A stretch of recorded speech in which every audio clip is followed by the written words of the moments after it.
Well, I hope you've had a good day. I know right now the world is crazy because the virus that we are all tired and sick of is still around, and it seems that more and more people are continuing to get it.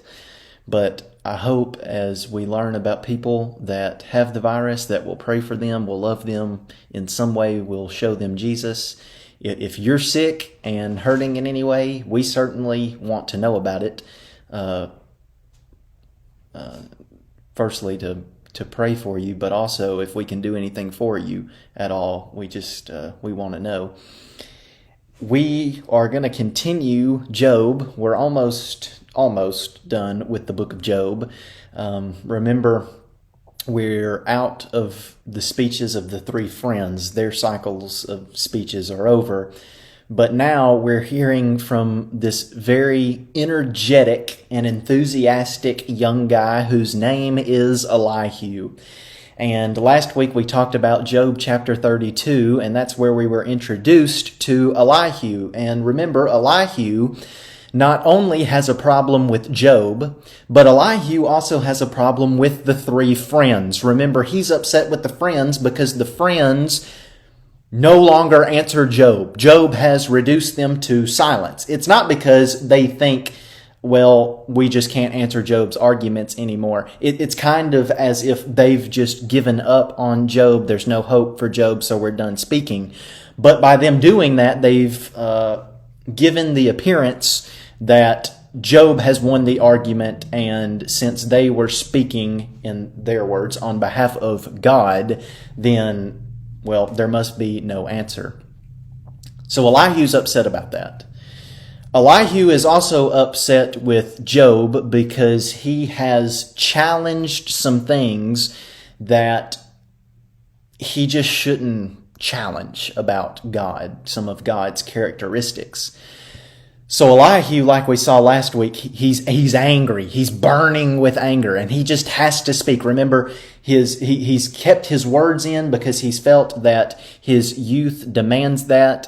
He must respect the elders, which are the friends and Job, and just sit there and listen, even though he has wanted to say stuff before. But it's at the point now that he feels like he just has to, or he's going to explode. Remember, he talked about the wineskins last week, about how when you pour wine into new wineskins, the wineskins expand, and they expand so they don't bust. Well, he feels as if he's going to bust, so he's going to have to release some pressure by venting his frustrations to Job and the friends.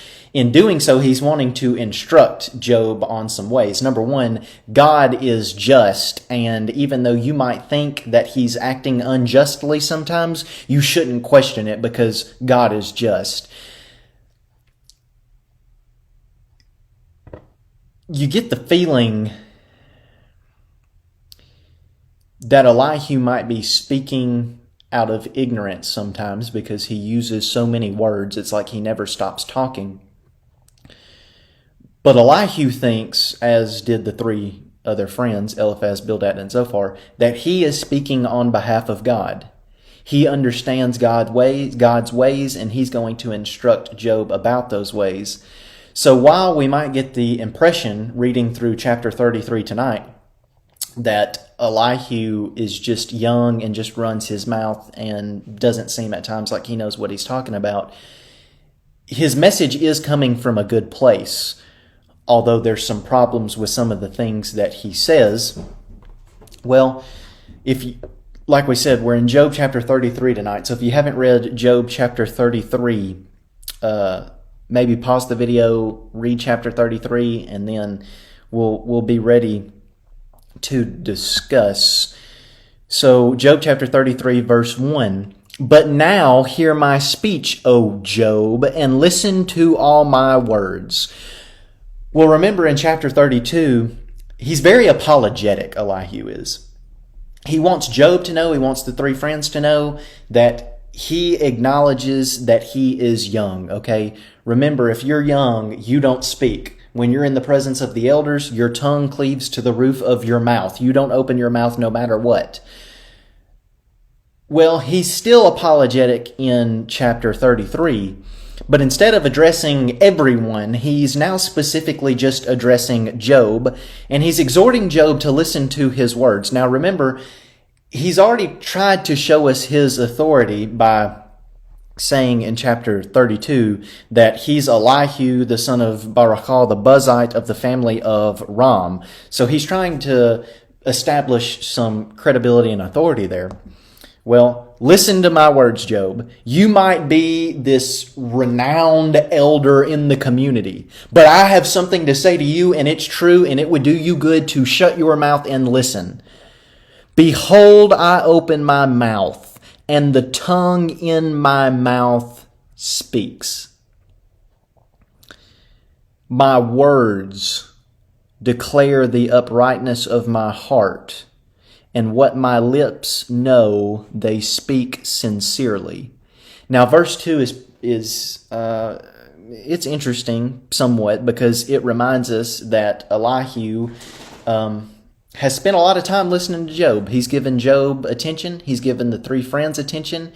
He's analyzed their arguments. He's disagreed with some of the content of the speeches, and he has something to say. And while his tongue has cleaved to the roof of his mouth throughout the speeches, his tongue is now speaking. It's his time to shine almost. Well, my words, like we read in verse 3, declare the uprightness of my heart, and what my lips know, they speak sincerely. Again, Elihu's message is coming from a sincere place. He really wants to do something that the other three friends weren't able to do for Job. He wants to get Job back on his feet, but most importantly, he wants to restore Job's relationship with God. His lips, what his lips know, they speak sincerely. Remember in chapter 32, Elihu told us while he's speaking, he's not going to show partiality, okay? He's not going to show favoritism to Job, and he's not going to show favoritism to the friends. He's just going to say what he needs to say about God. Well, he reminds Job of that again. Verse 4, the Spirit of God has made me, and the breath of the Almighty gives me life. Job, you might have been this well-respected elder in the community, and it may be wrong that I'm speaking to you. It may be wrong that I've opened my mouth to instruct you about the ways of God, according to tradition. Remember, Elihu doesn't think he's doing anything wrong, but according to tradition, he's definitely violating what he's been taught.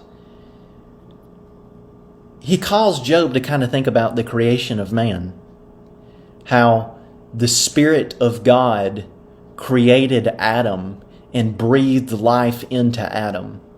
Well, guess what? That same Spirit that created Adam created Job. And that same God that breathed life into Adam breathed life into Job. Well, guess what? That same Spirit that created Adam also created Elihu. And that same God that breathed life into Adam breathed life into Elihu. What is Elihu trying to say? Job, in some ways, buddy, we're equal. So I know that tradition dictates that I don't speak to you, but guess what? I have the right, because at the end of the day, you and I are the same, because we both depend on God for our life and for our being. That sounds biblical, doesn't it? So listen to me, Job. I exhort you to listen to me. I urge you to listen to me. I have something to tell you, and it could help you. Answer me if you can. Set your words in order before me. Take your stand.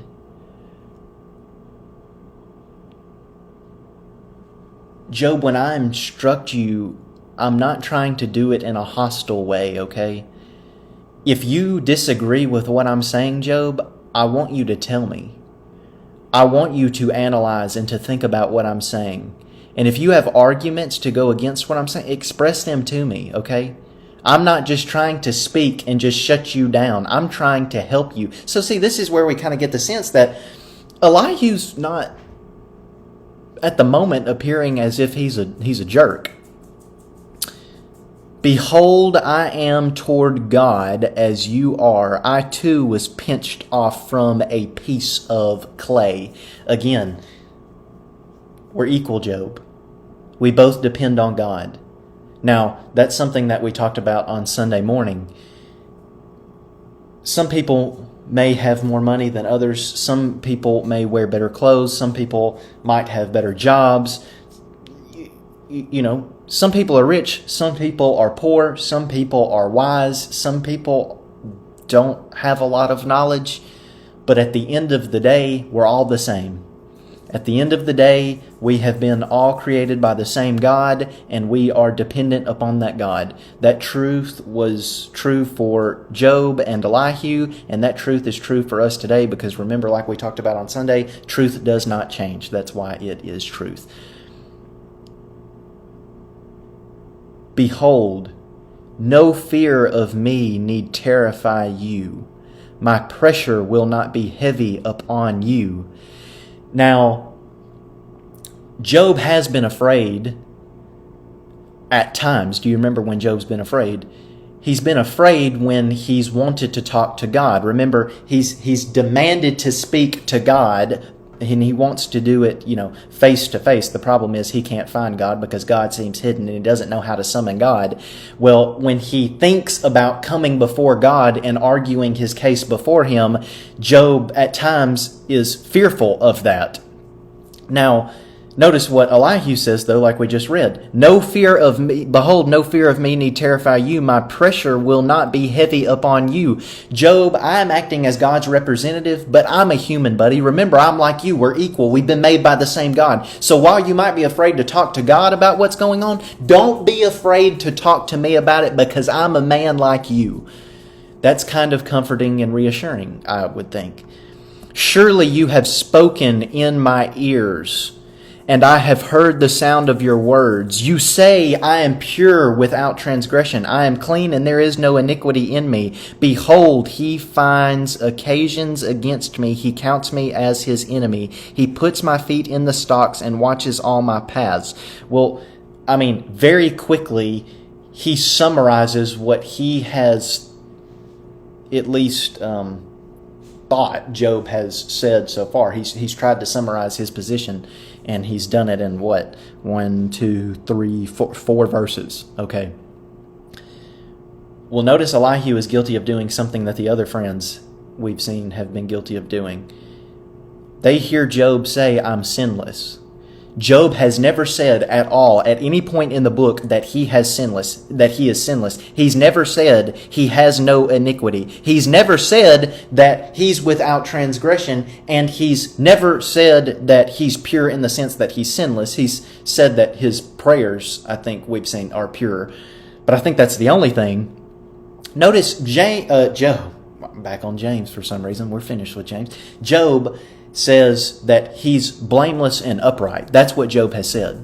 But that doesn't imply that Job is a sinless man. Remember, all Job has said is, I haven't done something to deserve the punishment that I'm going through.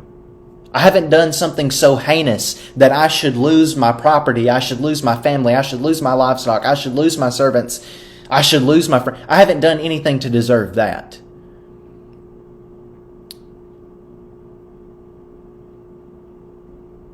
But Job has at times thought God is his enemy. Elihu's right about that. Remember, way back in the book of Job, we've read that Job thinks he is a target and God has target practice, and he goes out and shoots his arrows into Job. Job definitely thinks that God is the cause of his suffering, and that's why he's sort of had a crisis of faith. God is watching his paths all the time. That's the problem. The problem is Job hasn't done anything to deserve his punishment. The problem is God constantly watches him and won't go away. Behold, in this you are not right. I will answer you, for God is greater than man. Why do you contend against him, saying, he will answer none of man's words? For God speaks in one way, and in two, though man does not perceive it. Now notice that we get one and we get two. It's not to emphasize that God doesn't speak all that often, but this instance of 1 and 2 is to emphasize that God is repetitive when he tries to get man's attention. Okay, he doesn't give up. For God speaks in one way and in two, though man does not perceive it. In a dream, in a vision of the night, when deep sleep falls on men, while they slumber on their beds. Okay, so what is one way that God speaks to humans, Elihu says? Well, he speaks to humans through dreams. Now we see that throughout the patriarchal narratives in the Bible. Talk about, Abraham. People have dreams. That's the way that God communicates to them. We've already seen that in the book of Job with, Eliphaz? That was common in the ancient Near East. People they thought, dreams from their gods. Now, when we talk about the context of the ancient Near East and other people receiving dreams from their gods, so they say, well, it wasn't as prominent in the Bible as we see in the ancient Near East, but it definitely did happen. That was one way that God did communicate. And he did it while man was in this deep sleep, when man was in this deep slumber that God himself often caused to fall upon man. Then he opens the ears of men. So when men's ears are opened, they're willing to receive God's instruction. They're willing to receive what God is telling them. When they're closed, that's when they're, that's when they're defiant and they don't want to listen to God's instruction.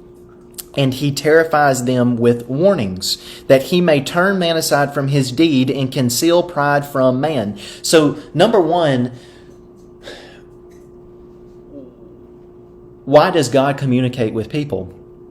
Well, he communicates with people, according to Elihu, to try to turn man from walking down the wrong path. It's as if, well, it's not as if. God is looking down on man, and he knows the path that man is going to take, and sometimes he sees things that other people don't see. So God warns people in dreams to tell them, hey, don't take this path, because this path is going to lead you to a sin, and if it leads you to a sin, it might lead me to take your life early. Your life might end early, whether that's God taking that life or whether that person's life ends because they're ignorant and do something, stupid.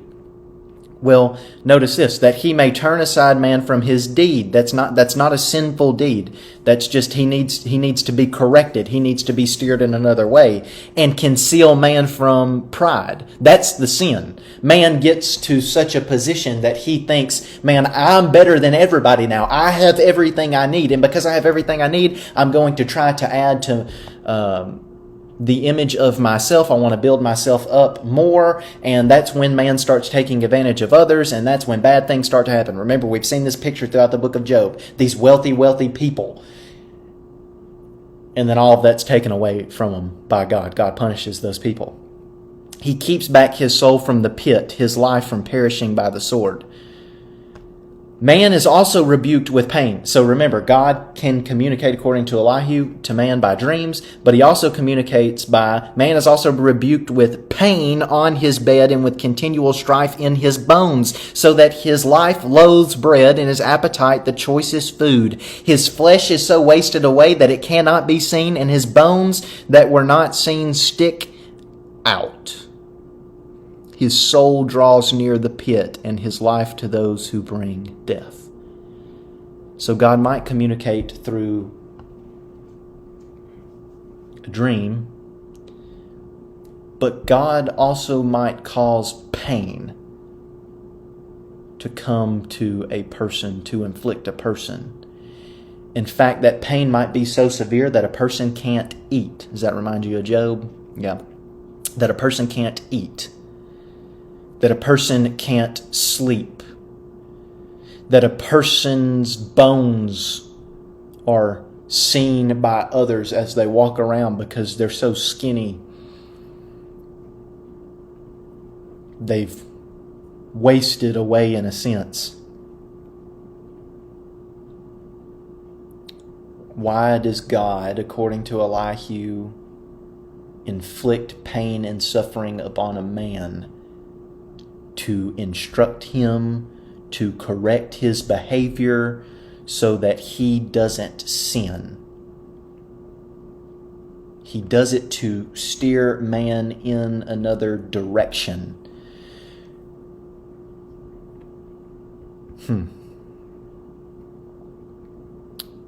That's interesting because when we talk about pain and suffering a lot in the church,